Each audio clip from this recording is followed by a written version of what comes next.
Good afternoon. I trust you are well. My name is Jeff Fuller, and Jay Fuller Interviews continues on Facebook, YouTube, Instagram, Twitter, and all over. And I'm so excited. When I had a radio show a few years ago, I got to meet this next guest, and he was so gracious with his time. This is former NBA player, 7'2", James Donaldson. James, welcome to the show. Hey, Jeff, it's so great to see you. How are you doing today? I'm doing well. Being here in the Northeast, I find this picture interesting. That's Chris Ford and 7'2" back in the day when centers dominated. How different is the NBA now when you watch it? Well, it's totally different now. It's become a perimeter game, a three-point shooting game. A lot of the guards and guys who can play multiple positions are popping out, and they do the little weave back and forth, but they always kick it back out for the perimeter shots. Big guys have really disappeared. The last great big guy was Shaquille O'Neal, and after that, Dwight Howard had a little run for a couple of years, but really nothing since then, and that's been probably 7, 8, 9, 10 years ago almost. Yeah, because I just turned 45, and I remember the NBA in the 80s and then early 90s. But in the 80s, it was the great centers of which you rubbed shoulders with. I just want to talk real quick. I read a research that you never shot a single three-pointer in your career. How many would you shoot now if you were playing? Probably none. I knew my strength. Knew what I can do. I knew what I can do well, and I knew what I could not do, and that was shoot further than 15 feet out. So a free throw was about as far from the basket as I was ever going to shoot the ball. And you certainly did play against some of the best centers I think the NBA has offered. Here's a picture of a basketball card against Patrick Ewing. I believe you got to play with him later in your career. What was it like matching up against the centers when you were allowed to bang, and it was pretty physical back then? It really was. Matter of fact, even today, I posted on Facebook a little while ago this morning a little dust-up I had between myself and Mark West, who was the center for the Phoenix Suns back then. This was back in 1988. And so I caused Mark to shoot an air ball over me, and I think he got a little frustrated. We got tangled up on the other end, and trying to untangle ourselves, tempers rose up and fisticuffs started. We both ended up on the floor with several players on top of us, and got thrown out of the game and fined. I think it was a $4,000 fine each. It caused me to break my consecutive playing streak of almost 570 games in a row. I think I played at that. So it was in the top 5 at that time. And so that was the way we played back then. Very, very physical, especially the inside game. And we played, and I played against some of the very best big guys who ever roamed the basketball courts. I broke in with Kareem Abdul-Jabbar, and I finished my career playing against the likes of Shaquille O'Neal for a year or two. Now, James, a quick question about being a left-handed fisticuffs. You probably got in a shot before Mark realized that you were a lefty. But how many shots did you get off in the game before players started to recognize, oh, he's a lefty, I better guard that southpaw? Well, if you do your homework, and we go over these things during our practice sessions before the game, you know who's lefty and who's righty and what their tendencies are going to be. Me being a really big left-hander, my game was very similar to maybe Artis Gilmore. Artis was a big 7-footer, same size, same height and weight as I was, 7'2", 275, 280. Artis was probably the biggest and strongest guy I ever had to play against. And so when we start making our move to the middle and get ready for that left-hand short hook shot that we're going to do, and if you overplay it, we just drop step and dunk it the other way. So that was our game. We played very close to the basket. I mean, most of my shots were probably no more than 5 or 6 feet out. And if it happened to rim out, I'm right there for the offensive rebound and those kind of things. So it was a totally different game. I mean, I really enjoyed the NBA back then. I don't enjoy it as much now because I don't see myself out there running around like I used to. shooting 3-pointers with the likes of, Stephon Curry and those guys. And this is a picture with you against Hakeem Olajuwon when you were playing for Dallas. Before we talk about Hakeem and some of the other players and just you individually, I was just going to bring up how you were drafted by the Seattle Supersonics and you currently live in Seattle. Could you talk about that draft process after playing at Washington State?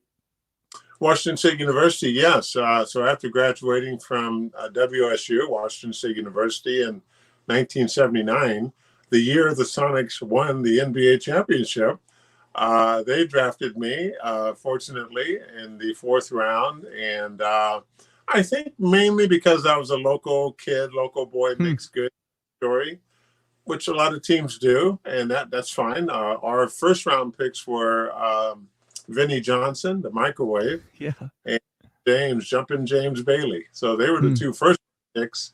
And then we skipped 2nd and 3rd round. I came in the 4th round. So, coming onto a championship team like that, there really is no room at the end for anybody new, especially. I mean, these guys have earned their stripes. They're veteran players. They're championship caliber players. They weren't going to cut one of them for a green, still wet behind the ears rookie like me. They kept their first 2 first-round picks, James Bailey and Vinnie Johnson. They kept them, but that's out of necessity, and that's a sense of pride. You make your first-round picks very wisely, and if you cut them, you look kind of foolish. So no one wants to look foolish on the scene. So I took a look at the overall scenario with the Seattle Supersonics, and here they were just fresh off their championship run. A huge championship parade downtown Seattle. And my agent basically advised me and told me and said, hey, James, there's really no way you're going to make the team. I don't know how good you are. And I wasn't really that good yet. I'm still working on my game and getting better. He advised me to go over to Italy and played. So I played my first professional basketball season over in Italy, in Siena, Italy. Loved it. Played the whole season over there, but my ambitions and my sights were always set on coming back to the NBA, or at least giving the NBA a try to see if I was good enough to make it. And the next year, 1980, I did come back and try out for the training camp, made the team, and that's where my NBA career took off from. So many questions. When I was on radio, my boss said, you always find the next question in the current answer. But right there's so many questions. I just want to speak to playing in Italy. Then later in your career, you played overseas. Was that a benefit, or how was that a benefit for you just to play around the world, even though maybe you would have liked to spend your entire career in the NBA? Well, it really helped me broaden my horizons. Traveling the world, experiencing different cultures and different people is a great education in itself. I encourage everybody to do it, and athletes as well. I mean, get over there and see another part of the world, learn another culture. I went kicking and screaming at first, of course, and after I got there and got settled in, it was just a beautiful, wonderful experience. So to this day, I mean, all these years later, 40 years later, it's made me a much more well-rounded person, worldly, international. I still do a lot of international travel and work, especially back and forth to China nowadays over the last 10 years. And so it really has given me a sense of, this whole world is one big community. We're all connected. We're all interconnected, as you see by the unfortunate pandemic that's going on. That's how connected we all are. Something like that affect everybody on this planet. And it seems like during this pandemic, it's even smaller and we get to connect. And you're in Seattle and I'm here in Vermont. And I'm just so grateful you would make time to be with us. Seattle, do you think they are ready for another NBA franchise? Oh my goodness. Oh, they are dying for an NBA franchise. This the thirst for the NBA to return. Of course, there's still a lot of hard feelings and bitterness. The way the NBA, the Sonics left Seattle back in, was it 2008? I believe 2008, 12 years ago. They left. They moved over to Oklahoma City. A lot of the Sonic fans who are still here, and there's thousands and thousands of them, we really want the Sonics to come back. And we really hope they're going to be named the Sonics again, because that was such a trademark and iconic name and iconic logo with the Seattle Space Center and everything, and the green and gold. So that's what we're all hoping for. I'm hoping also, hopefully in the next 5 years, possibly, that the NBA can see to it that, maybe it's time to give Seattle another chance, another team to cherish, just like we did for the 42 years the Sonics were here in the first place. Yeah. James Donaldson, making some time, a former NBA center, 7'2", never shot a three-pointer in his NBA career. Can't get over that, especially in this day and age. But James, you mentioned when you first made it to the NBA, you weren't that good. And you shared on my radio show before, either high school or college, when you were first starting out playing, your coach actually closed the doors and blocked off the windows so you could practice without being nervous or embarrassed. Could you share that story? Yeah, and it's a true story. I didn't play until my senior year in high school. Now, being a big kid on campus in high school, I was 6'8" when I was a freshman, walking on the first year of high school years. The basketball and the football coaches were always trying to get me to come out to practice my freshman year, my sophomore year, my junior year. Finally, the basketball coach, Coach Chuck Calhoun, kind of appealed to me in a different kind of way. I think he knew that he had to use a different method to get my attention and not have me be intimidated by the unknown, And so I had never played sports before, organized sports anyway. We play on the playground and kick the ball around or throw frisbees and things, but that was about the extent. And so Chuck Calhoun saw that I was this kind of kid who possibly had all this tremendous potential locked up inside of this big body of mine as a 15-year-old, a 16-year-old. And he talked me into finally coming out and trying just practice. He said, you don't need to play. I just want to see if you can practice and get a feel for the game, get comfortable with the game. I wasn't even comfortable putting on those short, tight little tights we used to wear. And the tank tops. I mean, that's how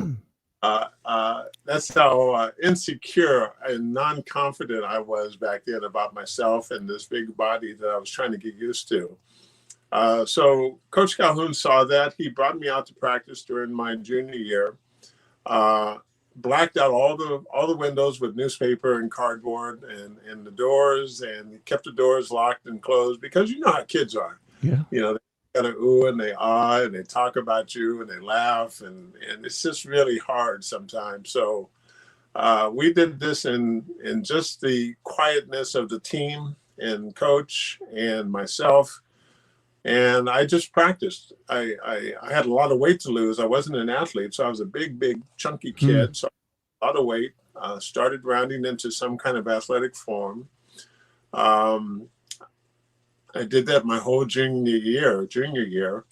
And finally, when the senior year rolled around, I was given a chance to at least be on the team and play my first organized basketball game as a high school senior. And so that was the very, very beginnings, way back in, 1973, 74. So I imagine that the starting center at the time was probably a little bit nervous seeing this, a big 6'8", 7-footer coming in the senior year. What were your relationships like with your high school teammates? Well, they all knew I didn't know how to play very well. They all kind of, teased me and poked at me once in a while, but it was in good fun, good-natured fun. They gave me, I grew up in Sacramento, California. So there's a lot of Hispanic communities around there. So my nickname was Jaime, which is Jamie or James in Spanish. So they all called me Jaime. But they were encouraging at the same time. When I did some good things, they built my confidence. They encouraged me to keep on trying. And when I did some bad things, they didn't laugh and ridicule me and chase me out of the gym or anything. So that was a good thing. Now, you mentioned the other centers on the other teams. Now, I came along and played the same high school years as Bill Cartwright, Wow. who about 20 miles down the road at Elk Grove High School. I went to Luther Burbank High School. So that was the big showdown.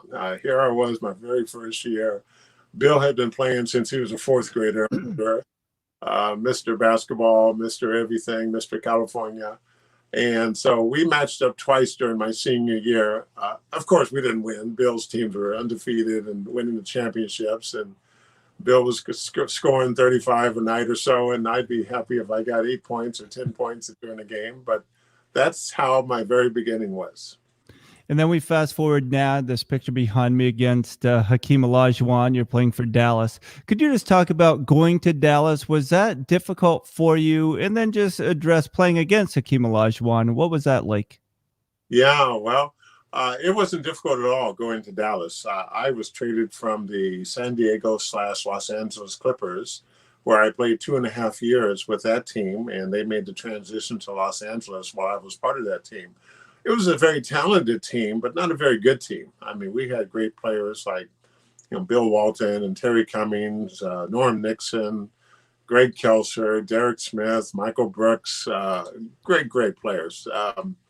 And we just didn't have the chemistry, though, to be able to win 30, 32 games a year. And I was traded after we drafted Benoit Benjamin as a first-round pick.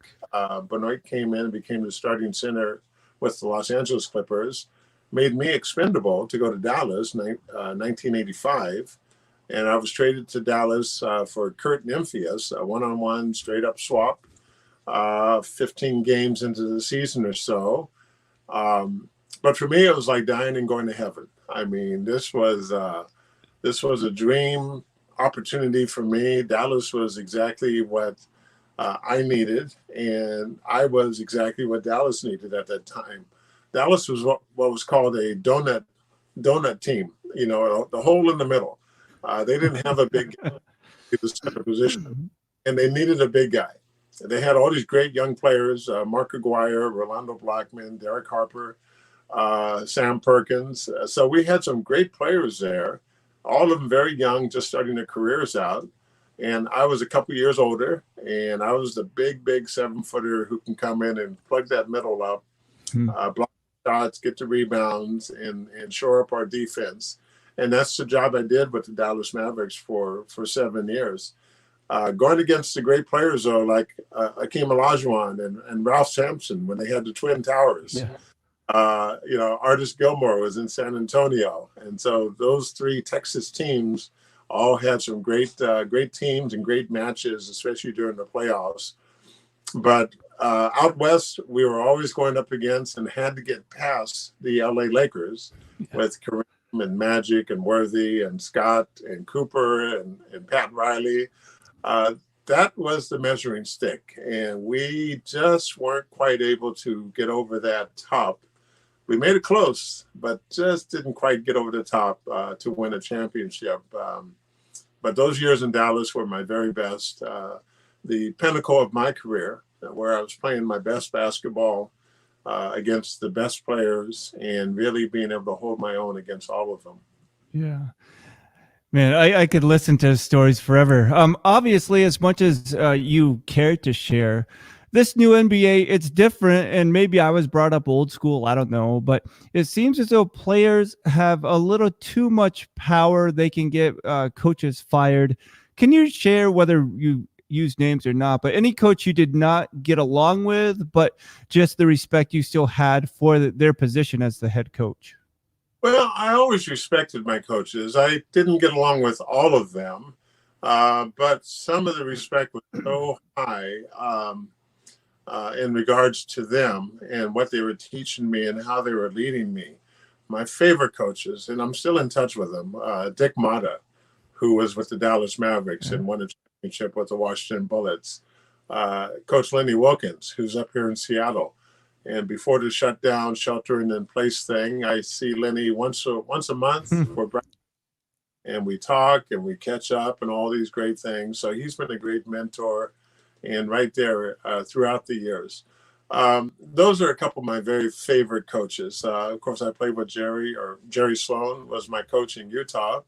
Pat Riley was in New York. But I didn't build the relationship off the court with those guys that I did with Lenny and with Dick.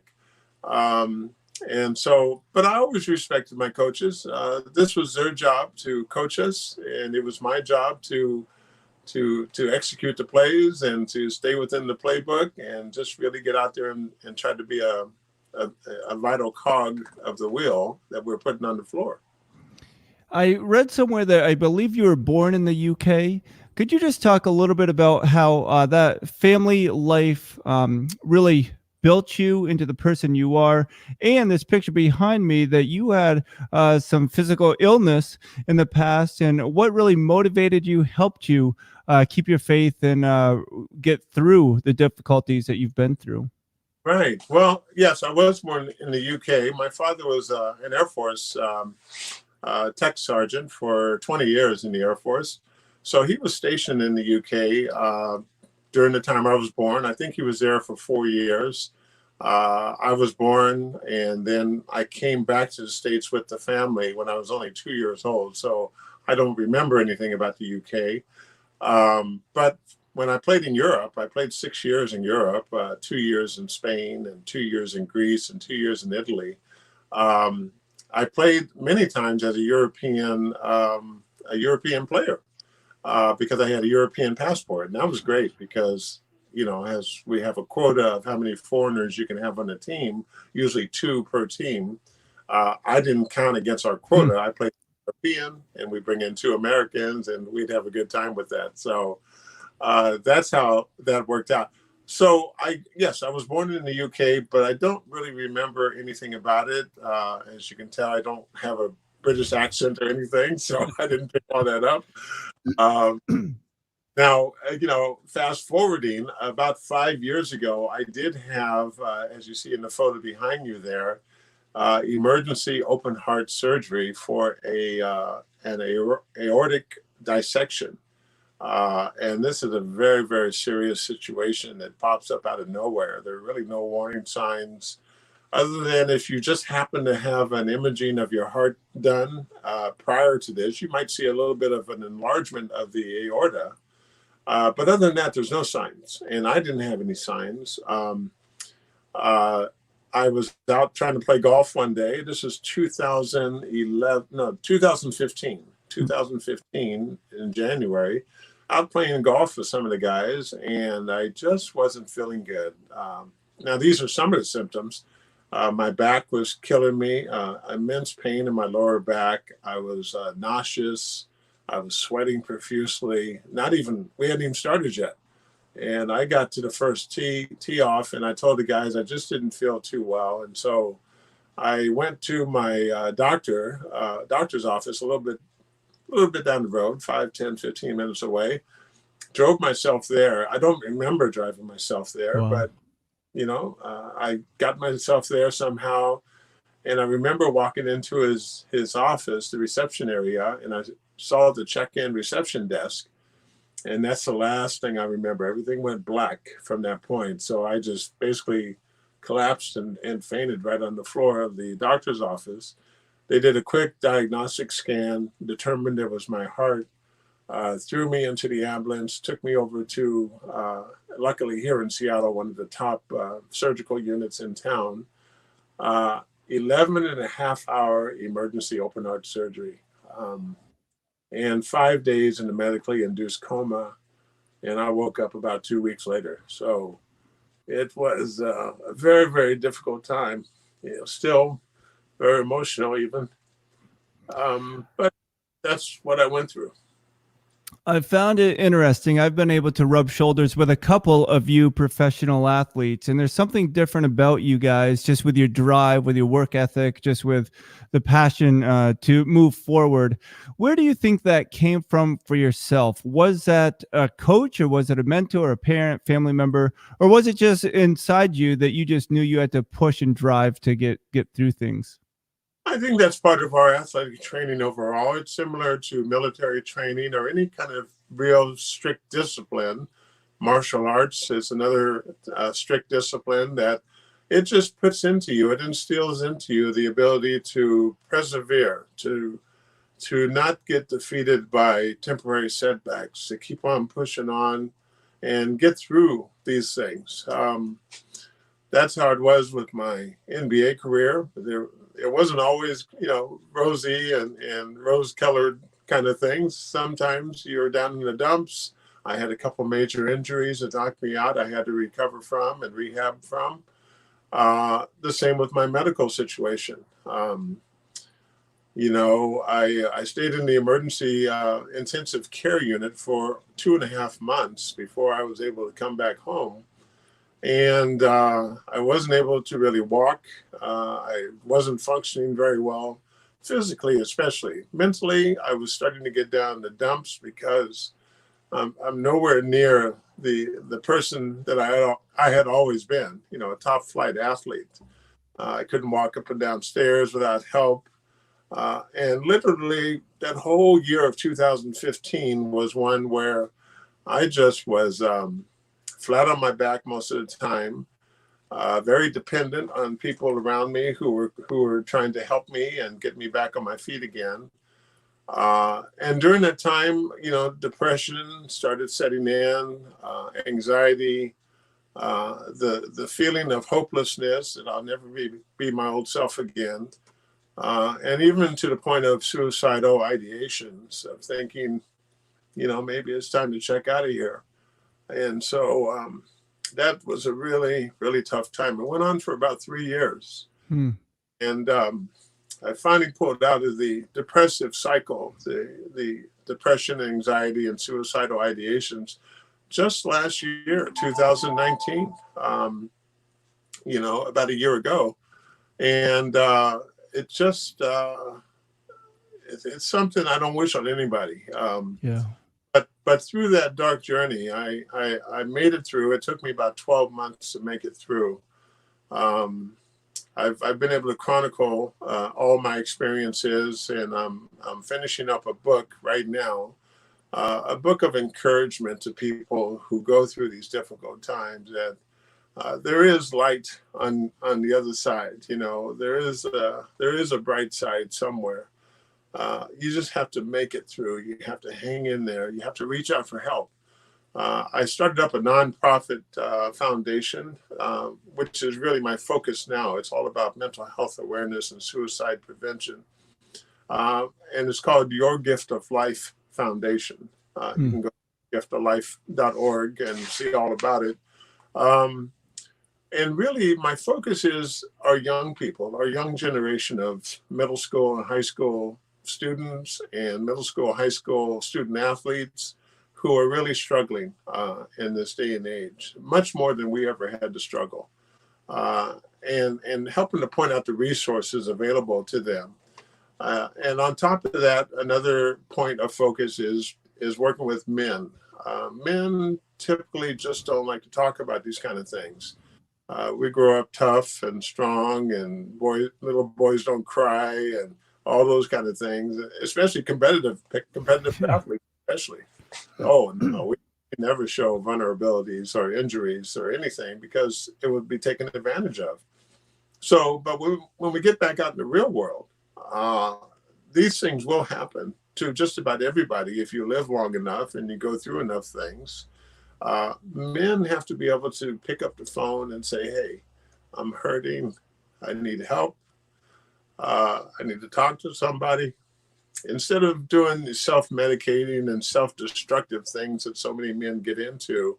So this is really my focus now, is really reaching out to men and trying to help us along. I'm putting together a podcast nowadays. I'm going to be doing a video streaming thing like you're doing here. And all in the effort to just help out our men, our young boys, and young people in general. Well, thank you so much, and definitely for your honesty, your vulnerability, because it's a huge need. You can kind of see there's a cross behind me.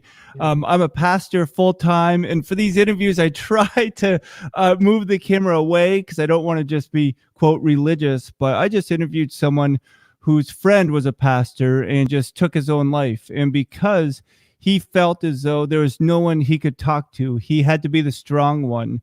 And I think you bring up a huge point of caution that I think sometimes we're raised to put on a better mask than anyone, but we really don't face our problems and our issues. And just know that we're not alone. And I just thank you so much for sharing that. Thank you. If just to transition quickly, our time is going, but in this picture behind, it's a picture of Magic Johnson. I did grow up a Lakers fan. I apologize. Magic Johnson, no look passes. That was better for me than Larry Bird and Kevin McHale, Danny Ainge. Why do you think Magic Johnson isn't in the conversation of the greatest player of all time? Wow, that's a good question. Because I want to say initially it's because he wasn't real flashy, but Magic was flashy. 9 coming down and doing the no look passes. You loved it. I didn't love it. It came at me all the time. And I had to pick him up. I had to pick up the guys on the wing and everything else. So he was really all of that. I don't know. Maybe because he had so many great players around him. Kareem was there, and Kareem is left out a lot of times as the greatest player of all time as well. But when you have Kareem and Michael Cooper and James Worthy, I mean, you've got an all-star studded team. Michael Jordan, on the other hand, he had Scottie Pippen, but the rest of the guys were all revolving cast players. Sure. So him and Scottie were the two, consistent things year after year after year. With Magic, he had, 3 or 4 star players like Scottie Pippen. And so that may be why he's left out a lot of times. But to me, Magic, I think, is the greatest point guard that ever played the game.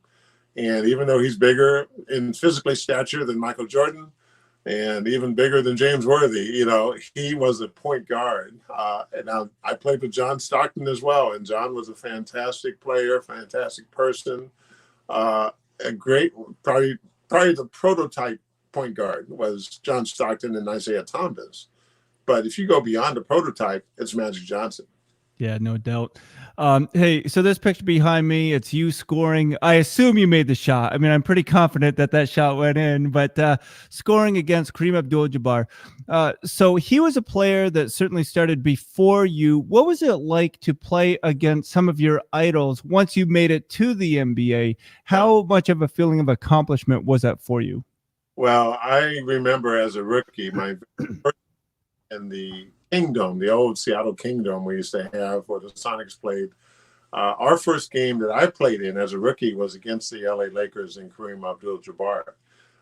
Coach Wilkins asked me to check into the game somewhere in the second quarter or so. And here I am. I've watched Kareem for years. I've never played against him before. And he's already has 18 or 20,000 points. I have 0. I'm just starting. My knees were already buckling. My heart was racing. I was already sweating before I even took my warm-up suit off. And I check into the game, and, we're lining up on the free throw, in the free throw positions there. And my knees are really just like Jell-O. I can't even look at him in the eye because, this is my idol. This is the greatest player. I think Kareem is the GOAT, the greatest of all time. But I'm a big guy, and I know how big guys go, So we proceeded to play. Now, after I bumped him a few times, I finally settled down and realized that, wow, he's a human being just like I am. He winces when you hit him really hard, and I wince when I get hit really hard. So, we're kind of the same. He went on to score his usual 35, of course, and I've got 4 points or whatever. But that was my first moment on an NBA court playing against the all-time great player Kareem Abdul-Jabbar. And then I played against all the other great ones: Moses Malone and Bob Lanier, Bill Walton, Dave Cowens, you name it. The Twin Towers in Houston with Akeem Olajuwon and Ralph Sampson. Just so many. Artis Gilmore. They just go on and on and on. The great, great big guys that roam the courts, roam the center lane back in those days. I miss those days. I miss big guys being able to be a big factor in the game like they used to be. It's just not quite the same for us.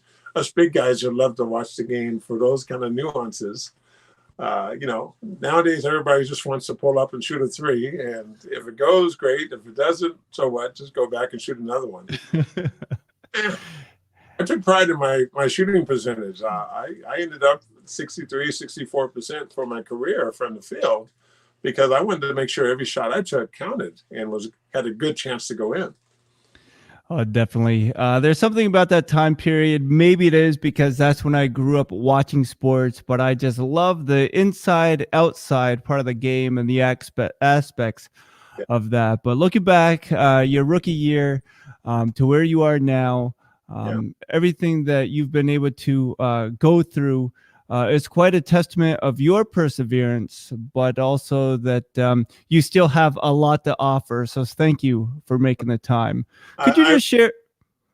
Yeah. I was just going to ask, could you just share that website once more, and we'll just post it with this video? I would do that. And I do realize it now that I have a lot more life to live and so much more to give. It took my old university coach, George Raffling, conversations with him when I was in the very deep, darkest points of that journey. And he reminded me, he said, James, my big break didn't come until I was 63 years old. Wow. And he's 83 now. Okay. And that's when his big break came. And he told me, he said, James, you have so much more to give, and you have to hang in there and get through this, and you will. So my website is yourgiftoflife.org. Jeff, I would love to pair up with you and partner with you from time to time on this endeavor as well. You've got a terrific reach with your broadcast here. I'll be doing a similar broadcast, but it's all about getting people to realize there's no shame. There's no shame in asking for help. We all need it. We certainly do. I finished a book. It's called The Hero Maker. And too often we want to be the heroes, but I think now we've learned to be the hero makers, and we can teach people and help people walk through their difficulties because it's a story that makes us all better. But James Donaldson, former NBA center, 7'2", still can't get over, never shot a 3-point shot. But man, it is great to spend some time with you. And I just thank you so much just for sharing with us today. Yeah, thank you so much to you and all your viewing audience. I love you guys. Keep doing the great work you're doing. Thank you so much. And James Donaldson, we're going to share more, and I'll connect his website to this broadcast. And we just want to tell any of you that are struggling or going through hard times, especially during this pandemic where you get depressed or just think you want to take another nap or have another drink, that there's a better way. There's a freedom that you can have, and that you do not have to suffer alone, but there are those that will go shoulder to shoulder with you wherever we can go together. All right, that's it for today. We'll talk to you guys again later. Thanks again, James Donaldson, and thank all of you for making time for Jay Fuller Interviews on this beautiful afternoon.